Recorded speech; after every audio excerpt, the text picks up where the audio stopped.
નવનિર્માણ કરવામાં આવ્યું છે.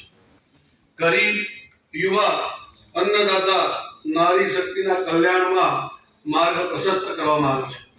આપને સૌને જણાવીને આનંદ થાય કે નારી શક્તિ માટે નારી વંદન અધિનિયમ જે લોકસભામાં પસાર થઈ ચૂક્યો છે, એની આ 2 દિવસમાં ડિબેટ થઈને એનો કાયદો પણ પસાર થવા જઈ રહ્યો છે, જેનાથી આગામી સમયમાં વિધાનસભા અને લોકસભામાં 33% અનામત નારી શક્તિને મળવાનું છે.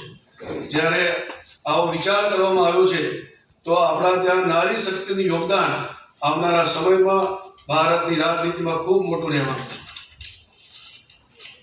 સ્થાનિક જે પ્રશ્નો હોય છે એના માટે પણ વર્ષો સુધી સતત અને સાતત્યપૂર્ણ ભાજપાની સરકાર કાર્ય કરતી રહી છે. જેમ કે સૌથી અગત્યનો મુદ્દો સ્થાનિક સ્વરાજ્યમાં હોય તો પીવાના પાણીનો હોય છે.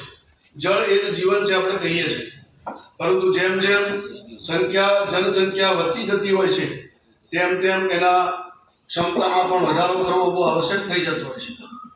પાણી માટે વધતી જનસંખ્યાને ધ્યાનમાં રાખીને આવનારા દશકમાં 200 થી 250 ml ની વધારાનું પાણી અન્ય સ્ત્રોતોથી મળી રહે એ પ્રકારનું આયોજન વિચારવામાં આવ્યું છે. ફાજલપુર હોય, અનગઢ હોય, રાયકા ધોળકા મુકામે નવીન આયોજન દ્વારા શહેરીજનોને પાણીના પ્રેશર સાથે પાણી પૂરતા પ્રમાણમાં મળી રહે એનું આયોજન કરવામાં આવ્યું છે. હાલમાં 590 ml રોજે રોજનો વપરાશ થઈ રહ્યો છે, પરંતુ જે આગામી સમયમાં જનસંખ્યા વધશે અને જરૂરિયાત પણ વધશે, એને ધ્યાનમાં રાખીને આવા પાણી માટેના આયોજનો કરવામાં આવે છે. એ જ પ્રમાણે ડ્રેનેજમાં પણ આવનારા સમયમાં અટલાદરા, કપુરાઈ અને છાણી ચકાતનાકાના છાણીના જૂના એસટીપી નવીન બનાવવાનું આયોજન છે. એ જ પ્રમાણે કેટલાક એસટીપી અત્યારે પ્રગતિ હેઠળ છે.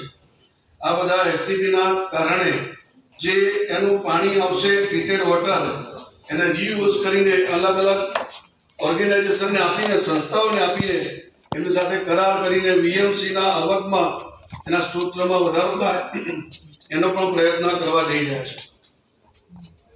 વરસાદી કેચ ધ રેન અંતર્ગત શહેરના વિવિધ વિસ્તારોમાં જે આપણું પાણી, કુદરતી પાણી છે, અમૂલ્ય પાણી છે, એનો સંગ્રહ થાય, ભૂમિમાં ઉતરે, જળસ્તર વધે, એ પ્રકારના અનેક પ્રકારના પ્રયાસો અત્યારે ચાલી રહ્યા છે. ગત વર્ષે 100 દિવસમાં એક ઐતિહાસિક કામગીરી વિશ્વામિત્રી નદીમાં જે પ્રકારે એની વહન ક્ષમતા વધારવા માટે કરવામાં આવી છે, જેના કારણે 1500 ક્યુમેક પાણી વધુ વહન થાય એ પ્રકારની વ્યવસ્થા થઈ અને કુલ મળીને 7 થી 8 ફૂટ જળસ્તર વધારે વહન કરી શકે એ પ્રકારની વ્યવસ્થા વડોદરા મહાનગરપાલિકા દ્વારા કરવામાં આવી છે. રોડ બ્રિજમાં પણ આવનારા સમયમાં જે મિલિંગ કરીને પદ્ધતિ, જે નવી ટેકનોલોજી છે, એ મિલિંગ પદ્ધતિથી રોડને બનાવવામાં આવે. નવા બનાવવાના હોય ત્યારે પણ આ પદ્ધતિનો ઉપયોગ કરવામાં આવે, જેથી એક બાદ એક જે રોડના લેયર થાય છે અને વિસ્તારો નીચે થઈ જતા હોય છે એ ના થાય, એના માટે પણ ટેકનોલોજીનો ઉપયોગ કરીને રોડ પૂરો તોડીને નવેસરથી બનાવવામાં આવે એ પણ આયોજન ગત વર્ષથી શરૂ થઈ ગયું છે અને આગામી સમયમાં એનો વ્યાપ વધે એના પ્રયાસો છે. એ પ્રમાણે ઘણા બ્રિજોનું આયોજન અત્યારે પ્રગતિમાં છે. આપ સૌ લોકો, નાગરિકો જોઈ શકીએ છીએ કે પછી સમા તળાવ પાસેનો બ્રિજ હોય કે આ રિંગ રોડ ઉપરના બ્રિજ બની રહ્યા હોય કે અનેક જગ્યા આ પ્રકારના કામો ચાલી રહ્યા છે.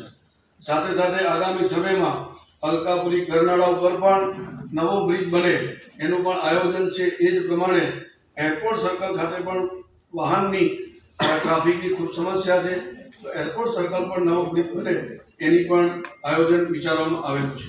એ પ્રમાણે યુટિલિટી કોરિડોર, આપ સૌને ધ્યાનમાં હશે કે વાયરિંગ જે ઇલેક્ટ્રિસિટીના હોય કે અનેક પ્રકારના વાયર, કેબલ એ ઉપરથી જઈ રહ્યા છે, એ પણ ધીમે ધીમે યુટિલિટી કોરિડોર પણ બને અને કોઈ એક જગ્યા પર બને. જે રીતે મુખ્ય રસ્તાઓ પર આ યુટિલિટી કોરિડોર બનવાના કારણે ત્યાં માર્કિંગ હોય, જેથી કોઈ પણ ખાડો જ્યારે કરવામાં આવે તો આપણું કોઈ પણ વ્યવસ્થા એ ઇલેક્ટ્રિસિટીની હોય કે ઇન્ટરનેટની હોય કે બીજી કોઈ વ્યવસ્થા ખોરવાય નહીં, એ પ્રકારની આવી અલગથી કેબલિંગ